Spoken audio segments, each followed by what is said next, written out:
Bonjour à tous et bienvenue dans Contact. Aujourd'hui, on embarque aux côtés de Loufou, qui est chauffeur privé. On va découvrir ensemble son quotidien. Vie ma vie de chauffeur privé, c'est tout de suite dans Contact.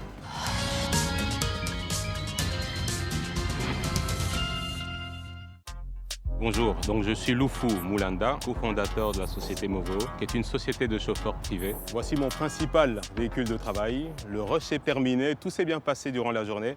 Donc je vais voir les collègues, comment ça va se passer pour la suite. Une journée type est souvent longue, parce qu'on commence généralement à 6 h, mais puis on termine vers 20 h. Gabriella, la course s'est très bien passée, un petit peu fatigué, je vais méditer. Aucun problème. Quand je sens que je suis étourdi, parce qu'on le sent venir, j'accepte plus les courses. Au lieu de rentrer chez moi, je préfère venir ici dans le bureau, où j'aurai droit à 1 heure ou 2 de repos, et puis je repars. Le métier de chauffeur repose sur des règles strictes pour garantir la sécurité des clients.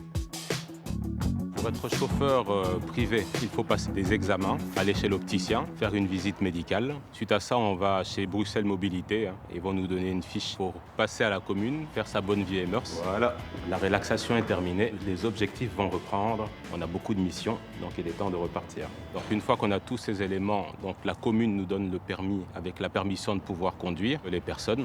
Après ça, on peut s'établir à Bruxelles Mobilité en tant que société. Voilà, on va reprendre. Petite vérification. Voir si tout est OK.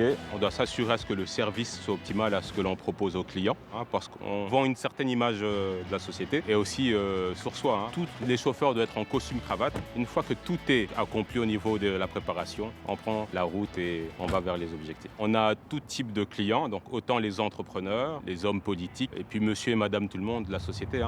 Il y a déjà le client qui nous attend, donc on va aller le récupérer. La différence entre un chauffeur privé et un taximan normal, un taxi peut rouler sur la bande de bus, alors que nous, on ne peut pas le faire.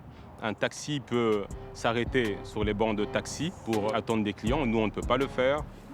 Bonjour. Bonjour. Vous allez bien? Très bien, et vous? Oui, on se porte en meilleur. Alors, le plus important quand on est chauffeur privé, pour moi, c'est le focus. L'attention et la force du conducteur. Et la distraction et la faiblesse.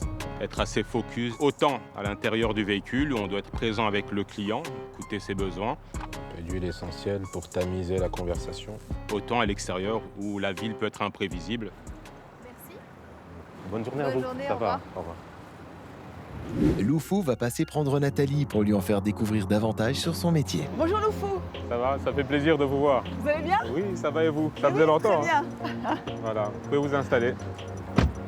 On a l'impression d'être comme dans un spa, mais sur la route. C'est ça l'idée, c'est de créer un environnement serein, un paradis intérieur, puisque la ville et les journées sont très stressantes. Qu'est-ce qui vous plaît le plus dans votre métier, Loufou? Ce métier est un challenge relationnel, c'est ce qui me plaît vraiment. L'opportunité de communiquer et faire son travail, et conduire le client vers sa destinée. Comment vous qualifieriez la relation que vous avez avec les clients? Et souvent, on a l'impression d'être des psychologues, et les clients s'expriment énormément, on ne se rend pas compte. Des fois, vous avez des trajets de 3 heures, ça fera 3 heures de conversation. Vous êtes une sorte de confident alors? Voilà. Est-ce qu'il y a eu une rencontre particulière, étonnante, qui vous a marqué? Un jour, j'ai eu l'opportunité de prendre François Hollande. On se lève le matin, on ne se dit pas qu'on va rencontrer et prendre ce type de profil. Alors qu'est-ce qu'il vous a confié? Secret de défense, là. C'est des secrets, la France nous écoute. Avant de reprendre la route, Loufou a un dernier conseil pour ses collègues. Un conseil que je donnerai à mes collègues du VTC, pensez à vous reposer, parce qu'ici, la fatigue est le piège des chauffeurs. Dès lors où on est fatigué, pensez à vous arrêter, vous reposer, reprendre. Contact, c'est terminé pour aujourd'hui. On se retrouve la semaine prochaine. En attendant, restez informés de notre actualité sur le site et l'application RTBF Actu. Et d'ici là, bonne route!